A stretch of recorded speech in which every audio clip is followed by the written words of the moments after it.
지금 우리가 읽은 말씀은 우리가 너무나 잘 알고 있는 사마리아 비유에 관한 말씀입니다.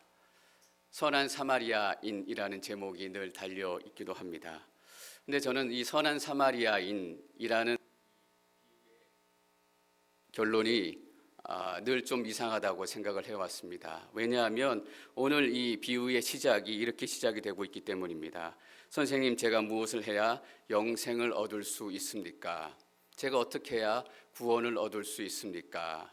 구원에 대해서 예수님께 묻는 질문의 결론이 너가 사마리아인처럼 다른 사람을 돕고 선하게 살아가면 너가 구원을 받을 것이다 라는 결론에 이르게 됩니다. 여러분, 뭔가 좀 이상하지 않으십니까? 이것이 그냥 도덕이나 살아가는 우리 삶의 방식에 대해서 얘기하는 거라면 선하게 살고 착한 사마리아인처럼 사는 것이 이 비유의 결론이 될 수 있을 것입니다. 그런데 이 비유의 첫 시작은 구원, 영생에 관해서 시작이 되고 있습니다. 그런데 이것이 우리의 선함으로 결론이 되어진다면 이 결론은 우리가 듣고 배웠고 함께 경험했던 복음과는 전혀 다른 내용입니다. 사도 바울은 이러한 복음을 다른 복음, 율법주의라고 얘기했습니다. 누가복음에 보면 이 율법 학자처럼 똑같은 질문을 던지는 한 사람이 있습니다. 누가복음 18장에 부자 청년의 이야기가 나옵니다. 부자 청년이 예수님에게 이렇게 질문합니다. 선하신 선생님, 영생을 얻으려면 제가 어떻게 해야 합니까? 똑같은 질문입니다. 근데 이 부자 청년에게 예수님께서 이렇게 대답하세요. 너희 재산을 팔아 다 가난한 사람들에게 나누어 주어라. 예수님의 말씀이 여기서 끝이 났다면 사마리아 비유의 결론과 또 부자 청년의 그 결론이 똑같습니다. 불쌍한 사람들을 돕고 가난한 사람들을 돕고 힘없는 사람들을 도우며 살아가라. 그러면 내가 영생을 얻을 것이다 라는 결론입니다.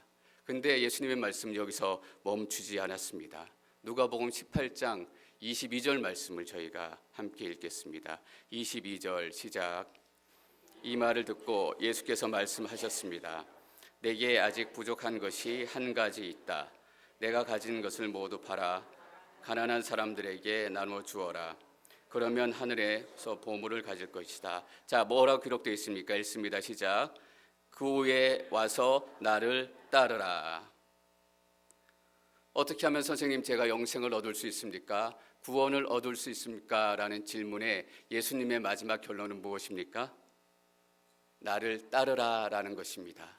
재산을 팔아서 가난한 사람들에게 나누어 주어라가 영생에 대한 결론이 아니라 팔고 와서 나를 따르는 것이 구원의 결론입니다. 복음이란 이런 것입니다. 예수님을 따르고 예수님을 믿고 예수님을 맞이하는 것이 예수님이 우리에게 가르치셨던 복음입니다. 예수님께서 부자 청년에게 재산을 팔아서 가난한 사람들에게 나누어 주어라 라는 것은 가난한 사람들에게 나누어 주는 것이 구원에 이르는 길이었기 때문이 아니라 가지고 있는 재산이 예수님을 따르고 믿는데 방해가 됐기 때문입니다. 나를 따르는데 나를 믿는데 방해가 되는 내 재산을 없애라 라고 말씀하신 것입니다. 장애물 제거죠. 그래서 구원은 복음은 예수님을 따르는 것, 예수님을 믿는 것, 예수님을 영접하는 것으로 시작이 돼서 예수님으로 마무리됩니다. 이것이 복음입니다. 오늘 우리가 읽은 본문이 영생에 관한 질문, 구원을 어떻게 얻습니까? 라는 질문으로 시작한다는 것을 여러분 오늘 말씀을 묵상하면서 계속 머릿속에 좀 생각하고 계셨으면 좋겠습니다. 오늘 본문을 이해하기 위해서 이 사마리아인의 비유가 나와 있는 10장의 앞에 또 뒤에 어떤 사건들이 나타나 있는지 기록되어 있는지 좀 살펴볼 필요가 있을 것 같습니다. 성경은 문맥 안에서 읽고 문맥 안에서 해석하고 문맥 안에서 이해해야 됩니다. 하나만 따로 띄어서 이해하기 시작하면 거기서부터 이단이 나오기 시작합니다. 10장 초반에는 어떤 내용이 기록되어 있냐면 예수님께서 70명의 제자들을 파송했습니다. 말하자면 전도 훈련을 처음 보내신 것인데 예수 그리스도의 이름으로 귀신도 쫓고 병든 자도 고치고 예수 그리스도의 이름과 복음을 전하는 놀라운 사역을 하고 마치고 왔습니다. 그리고 예수님께 그 사역 보고를 쭉 하고 났는데 보고를 들으시고 예수님께서 제자들과 몇 마디 나누신 이후에 결론에서 이렇게 말씀하십니다. 누가복음 10장 23절 24절 저희가 함께 읽습니다. 10장 23절 시작. 그러고 나서 예수께서는 뒤돌아 제자들에게 따로 말씀하셨습니다. 너희가 보는 것을 보는 눈은 복이 있다. 내가 너희에게 말한다. 많은 예언자들과 왕들이 지금 너희가 보는 것을 보고자 했으나 보지 못했고 너희가 지금 듣는 것을 듣고자 했으나 듣지 못했다. 여러분, 제자들이 지금 보고 있는 것이 무엇입니까? 예수 그리스도입니다. 제자들이 지금 듣고 있는 것이 무엇입니까? 예수님의 말씀, 복음, 생명입니다. 10장 후반부에는 어떤 사건이 기록되어 있냐면 여러분들이 잘 아시는 마리아와 마르다의 이야기가 기록되어 있습니다. 예수님이 집에 찾아오셨는데 마르다는 예수님을 섬기고 대접하는 일에 정신이 빼앗겨 있습니다.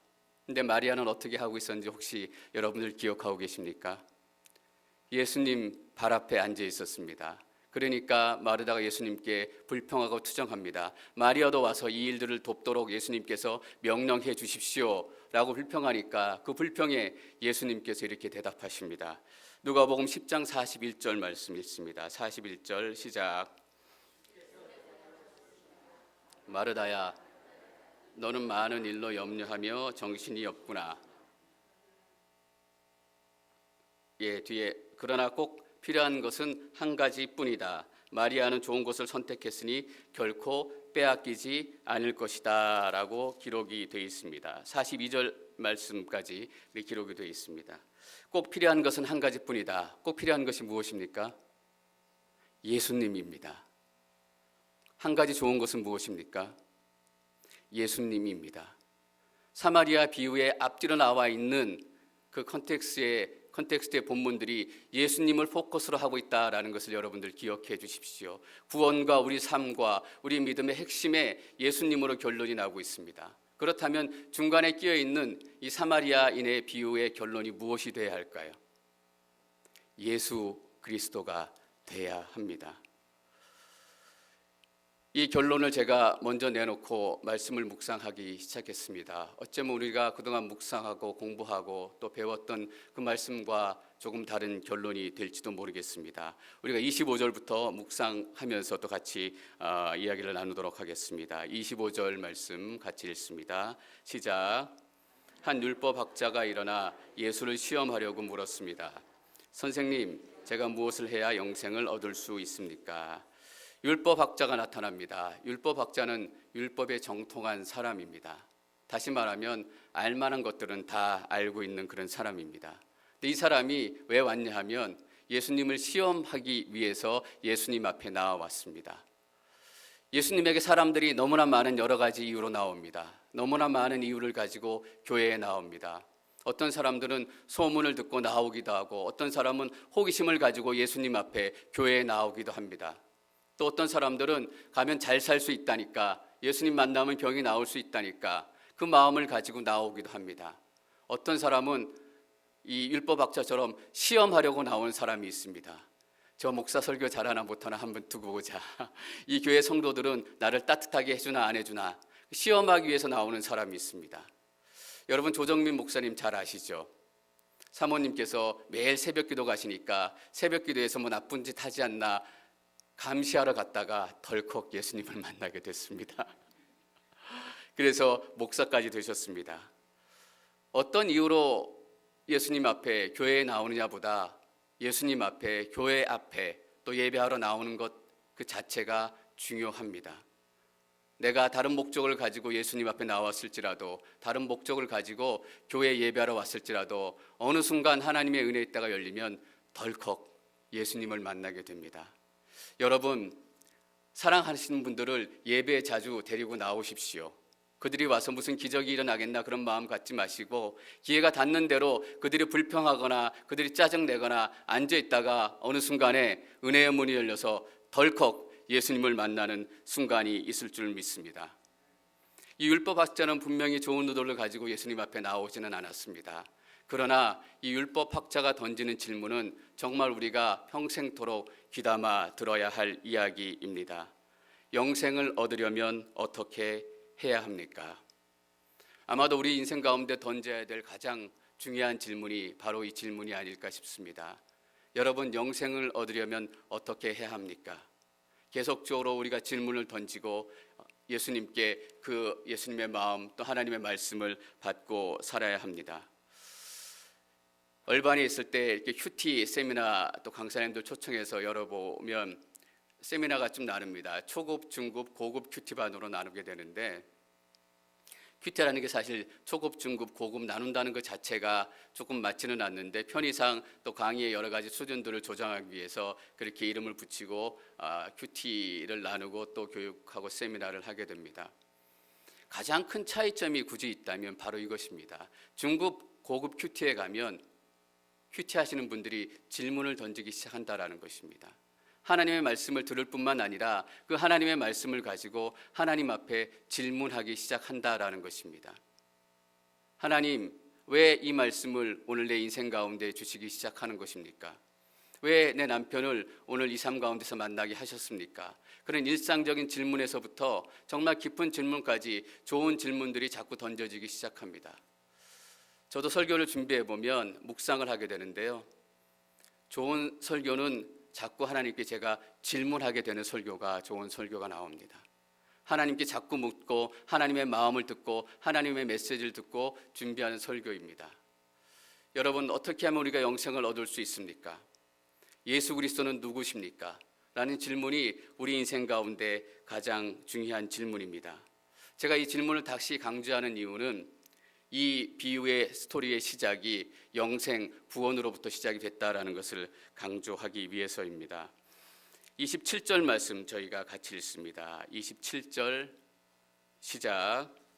율법학자가 대답했습니다. 내 마음을 다하고 내 목숨을 다하고 내 힘을 다하고 내 뜻을 다해 주 내 하나님을 사랑하라고 했고 또 내 이웃을 내 몸과 같이 사랑하라고 했습니다. 예수님께서 율법학자가 묻는 질문에 대답하지 않으시고 율법에는 무엇이라고 기록되어 있느냐라고 물으십니다. 율법학자는 아니나 다를까 자신 있게 대답합니다. 내 마음을 다하고 내 목숨을 다하고 내 힘을 다하고 내 뜻을 다해 주 내 하나님을 사랑하라. 신명기 6장 5절에 나오는 말씀입니다. 보통 유대인이었다면 여기까지만 얘기했을 것입니다.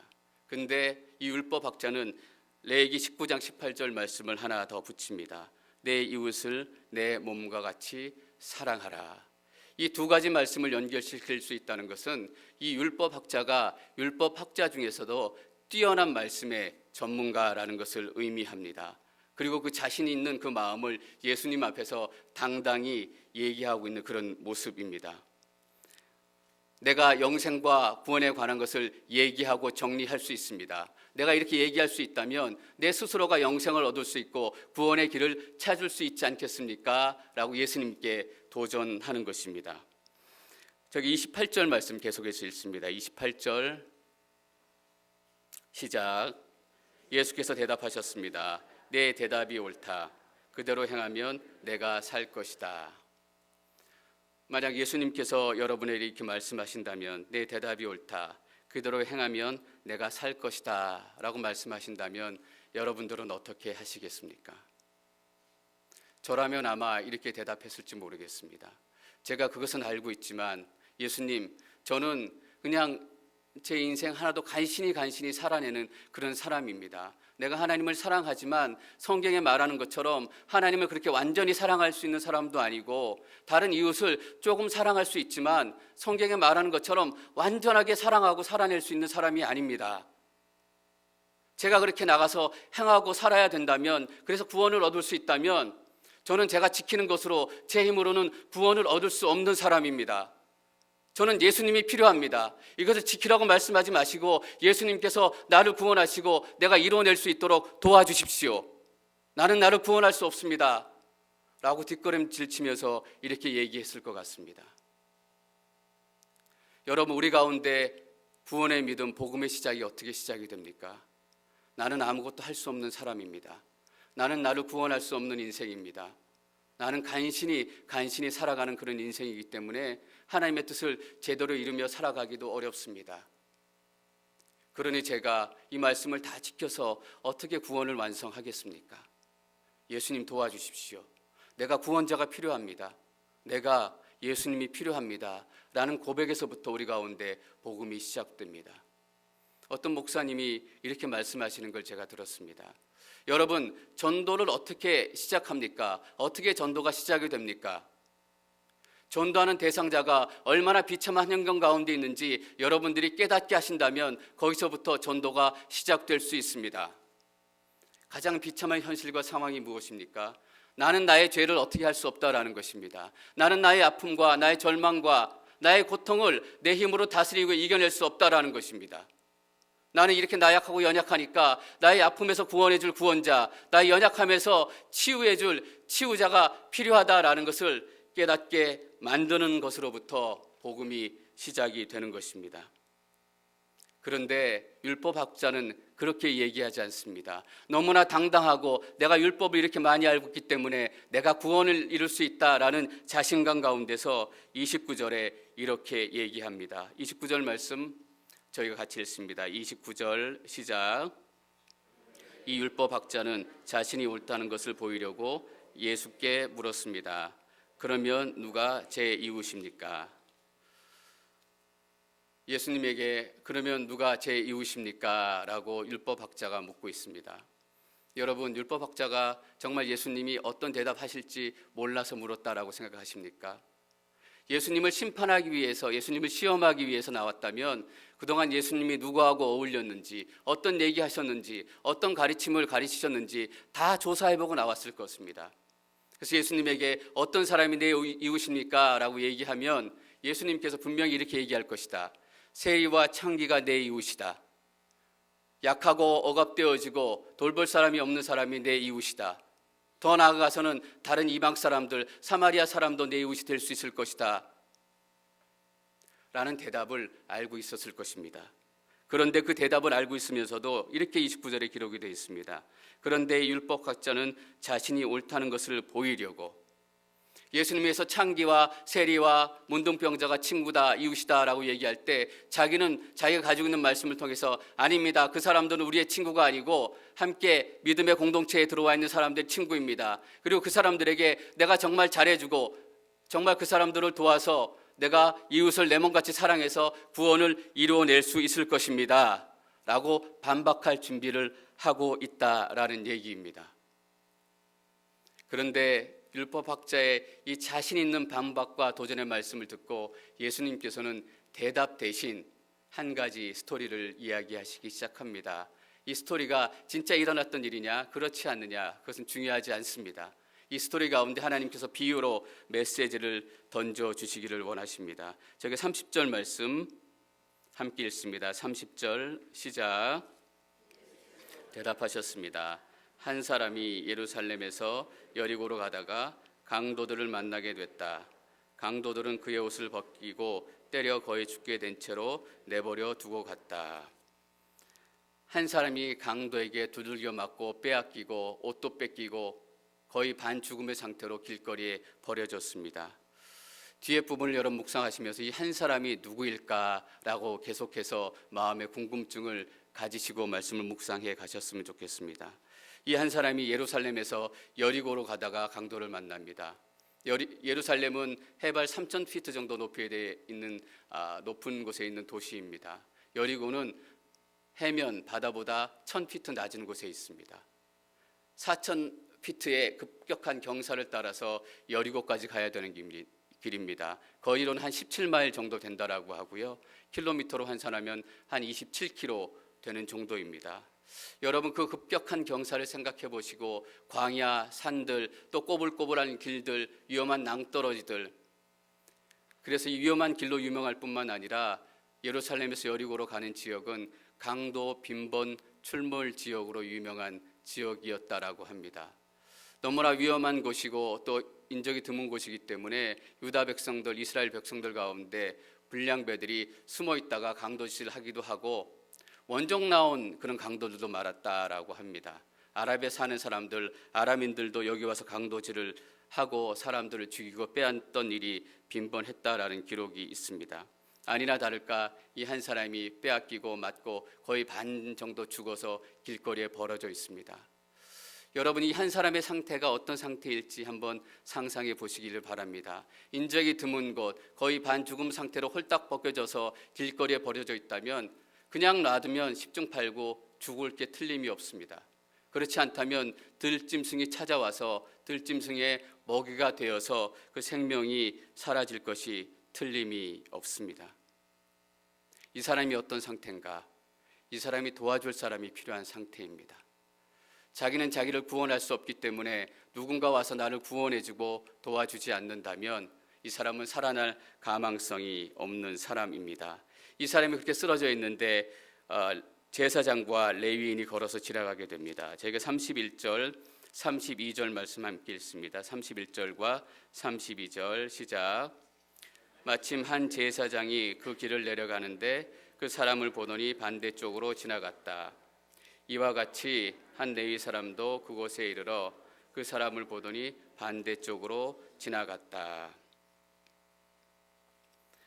제사장, 레위인이 등장하는 것은 제사장과 레위인은 반드시 이 위기를 만난 사람을 구원해 줄 사람이다라는 첫 번째 듣는 사람들의 믿음 때문입니다. 왜냐하면 제사장과 레위인은 율법에 따라서 사는 사람들이기 때문에 율법에서 나그네를 도와주고 약한 사람들을 도와주고 다른 사람은 몰라도 율법을 잘 지키는 제사장과 레위인은 이 도움이 필요한 죽어가는 사람을 도와줄 것이다 라는 기대감을 불러일으키는 것입니다. 그런데 이 두 사람이 그냥 지나갔습니다. 여러분 어떤 의미를 가지고 있습니까?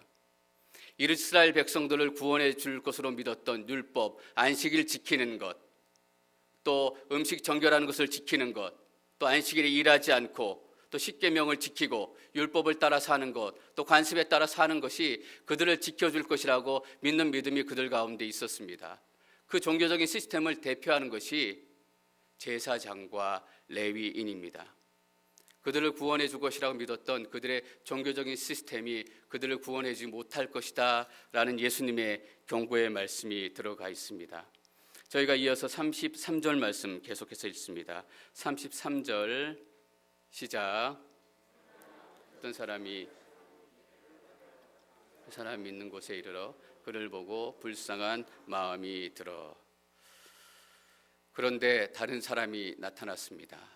사람들은 여기서 사마리아 사람이 나타날 것이다 라고 전혀 생각하지 못했을 것입니다. 사마리아 사람이 이 사람의 구원자, 이 사람의 세이비어가 될 것이라고는 상상하지도 못했던 그 상황과 그 인물이 나타나서 이 어려움에 빠진 사람을 구원해 주기 시작합니다. 복음은 은혜로 구원받는 것입니다. 유대 사람들이, 이스라엘 사람들이 율법학자가 생각하지도 못했던 방법으로 구원이 시작되고 있음을 예수님께서 율법학자에게 말씀해 주고 있는 것입니다. 33절 말씀에 이렇게 기록이 되어 있습니다. 그러나 어떤 사마리아 사람은 길을 가다가 그 사람이 있는 곳에 이르러 그를 보고 불쌍한 마음이 들어. 그를 보고 불쌍한 마음이 들어. 저는 이 대목을 읽으면서 예수님이 갑자기 생각나기 시작했습니다. 정말 우리를 불쌍히 여기고 우리를 긍휼히 여기시는 분이 누구일까? 어떤 상황 가운데서도 우리를 불쌍히 여기시는 분은 예수님 한 분밖에 없다라는 사실입니다. 누가복음 7장 13절에 보면 이렇게 기록이 되어 있습니다. 주께서 과부를 불쌍히 여겨 죽을 아들을 살려주시고, 마태복음 14장 14절 큰 무리를 보시고 불쌍히 여겨 예수께서 민망히 불쌍히 여기사 그 눈먼 장님을 눈뜨게 하시니, 그 사람을 보고 불쌍히 여겨라는 이 대목에서 저는 예수님의 마음, 예수님의 살아계심을 경험하지 않을 수 없었습니다. 여러분, 우리가 죽을 환경 가운데 있을 때, 우리가 아픔 가운데 있을 때 우리를 정말로 불쌍히 여기시는 것은 예수님 한 분밖에 없습니다.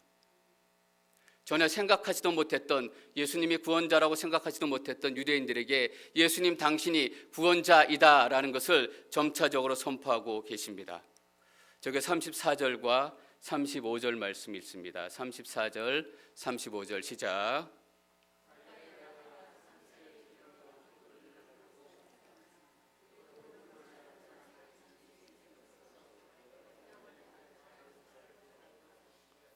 이튿날 사마리아 사람은 여관 주인에게 이 데나리온을 주며 저 사람을 잘 돌봐주시오. 돈이 더 들면 내가 돌아와서 갚겠소 라고 말했다. 정성껏 치료해 줍니다. 가까이 다가가 상처에 기름과 포도주를 바르고 싸맸다.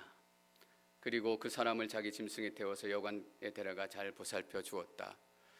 이 사람이 자기가 말을 타고 가고 있었는지 나귀를 타고 가고 있었는지 알 수 없지만 자기가 타고 가던 나귀에서 내려서 이 죽어가는 강도 맞은 한 사람을 살리기 위해서 이렇게 오랜 시간을 허비하고 있다는 것은 목숨을 걸었다라는 얘기입니다. 왜냐하면 이 사람과 여기서 허비하다가는 자기도 이 사람처럼 강도 만나서 죽을 위험이 높기 때문입니다. 이 강도 만난 사람을 만나기 위해서 자기 목숨을 희생시키면서까지도 이 강도 만난 사람을 돕고 있습니다. 그리고 여관으로 데려가서 이튿날 사마리아 사람은 하룻밤을 그 사람과 같이 지내면서 상태를 봅니다. 그리고 여관 주인에게 이 데나리온을 줍니다. 이 데나리온은 당시에 한 달 정도의 숙박비에 해당한다라고 합니다. 한 달 정도에 해당하는 숙박비 큰 돈을 주면서 그 사람을 잘 보살펴 달라라고 당부하고 있습니다. 얼마나 많은 큰 희생과 자기의 목숨의 위협과 가진 재산들을 상당히 쏟으면서 아무 상관도 없는 이 죽어가는 사람을 구하기 위해서 살리고 있습니다. 여러분, 이것이 그냥 지나가다가 일어날 수 있는 일이다 이렇게 생각하지 마십시오. 여러분에게 얼마나 위험하고 얼마나 헌신적이고 얼마나 희생적으로 이 사마리아 사람이 이 강도 만난 한 사람을 도왔는지 설명해 드릴 수 있을까라는 것 생각하다가 이런 비유를 하나 생각했습니다. 신천지 있잖아요. 신천지에 있는 어떤 분이 열심히 신천지를 포기하고 다닙니다. 포기하고 다니다가 교통사고가 났습니다. 근데 우리가 그 신천지, 그 앙단의 신천지 그 사람이 사고 났을 때 둘러매고 병원 가서 치료해주고 입원 수속해주고 한 달 동안 병원에 있을 만큼 치료비도 주고 그렇게 도울 수 있느냐라는 것입니다. 절대로 그럴 수 없다라는 것이에요. 그러나 우리와 신천지인의 관계보다 유대인과 사마리아인의 관계가 더 끔찍했다라는 거예요. 유대인들은 사마리아인들을 개보다 못하게 취급을 했습니다. 그런 취급에도 불구하고 자기의 목숨도 걸고 자기의 재산도 걸고 희생하면서 한 사람을 살리기 위해서 노력을 다 하고 있습니다. 36절 말씀 저희가 함께 읽습니다. 36절 시작. 아니 세 사람 중 누가 강도 만난 사람의 이웃이라고 생각하느냐. 거기에 율법학자가 이렇게 대답합니다. 자비를 베푼 사람입니다. 차마 사마리아인이라고 얘기하기가 할 수가 없어서 자비를 베푼 사람이다라고 얘기합니다. 여러분, 강도 만난 사람의 이웃은 누구입니까? 사마리아인입니다. 율법학자가 29절에 예수님께 물었던 질문들 여러분들 기억하시나요? 그런데 율법학자는 자신이 옳다는 것을 보이려고 예수께 물었습니다. 그러면 누가 제 이웃입니까? 율법학자의 이웃은 누구입니까? 사마리아인입니다. 사마리아인의 이웃이 강도 맞는 한 사람이라면 사마리아의 이웃은 또한 누구이겠습니까? 여기서 예수님이 말하고 있는 사마리아의 이웃은 강도 만난 사람, 율법학자입니다. 율법학자가 나의 노력과 내가 율법을 지킴으로 구원을 이루어낼 수 있습니다 라고 당당하게 예수님께 설명하는 그 순간 예수님께서는 율법학자에게 이렇게 얘기하고 있는 것입니다. 웃기지 마라. 너가 강도 만난 사람처럼 아무도 도와주지 않으면 너가 그 길가에서 죽어갈 수밖에 없는 그런 인생이다 라는 것입니다. 내가 너를 구원하지 않으면, 하나님의 은혜가 너를 구원하지 않으면 사마리아인이 자비로 강도 만난 사람을 도왔던 것처럼 하나님께서 은혜 가운데 너를 구원하고 만지시지 않으면 너는 길거리에서 그냥 죽어갈 강도 만난 한 사람의 운명을 가지고 있다라는 것입니다. 예수님께서 오늘 비유 가운데 말씀하시는 것이 무엇입니까? 제사장 레위인은 강도 만난 사람들을 구원할 수 없었다라는 것이에요. 유대인들이 가지고 있었던 율법, 그 시스템은 율법학자를 구원할 수 없다라는 지적입니다. 율법학자를 구원할 수 있는 것은 예수님밖에 없다라는 것입니다. 여러분, 우리가 사마리아인이 되려고 노력한다면, 그래서 선한 삶을 살아서 구원을 얻으려고 노력한다면 우리는 우리 힘으로 절대로 구원을 이루어낼 수 없을 것입니다.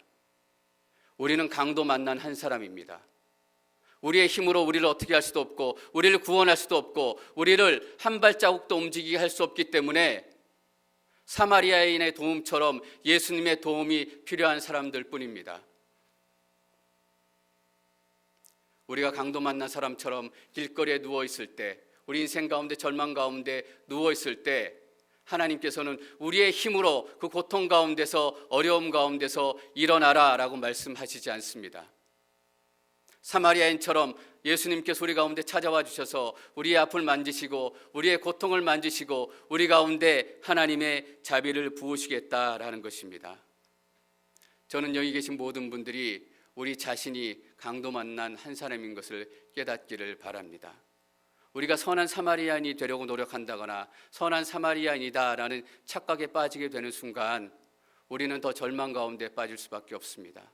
왜냐하면 여기 나오는 사마리아인처럼 우리의 목숨을 걸고 우리의 재산을 걸고 다른 사람들을 사랑할 수 없는 존재들이 바로 우리들이기 때문입니다. 조금 사랑하고 조금 위하고 조금 걱정해주고 그것만으로도 우리는 벅차고 힘든 사람인 것입니다. 여러분, 우리는 강도 만난 한 사람입니다. 그래서 우리 힘으로 할 수 없기 때문에 우리는 예수님이 필요하고 예수님의 사랑이 필요하고 하나님의 은혜가 필요한 존재인 것입니다. 그래서 우리 가운데 소망이 있고 그것이 우리 가운데 허락하신 예수 그리스도의 복음인 것입니다.